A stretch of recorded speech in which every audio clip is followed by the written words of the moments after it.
Narito ang mga balitang nakalap sa araw na ito. Hatid sa inyo ng MWTV Birada FM 101.3. Dahil sa bagyong Inting, lubog sa baha ang 9 na barangay sa Canabert Eastern Samar. 14 na pamilya ang lumikas dahil sa matinding pagbaha mula sa kanilang mga residente at dinala ito sa mga evacuation center at sa sports center ng mga naturang bayan. Binaha rin ang 7 barangay sa bayan ng Dolores.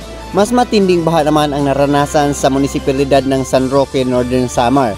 Ayon sa Office of the Civil Defense, apektado ng matinding pagbaha ang 4 na LGU, 2 sa Eastern Samar, 2 naman sa Samar Province. Ito ay ang Leyte at ang Biliran Leyte.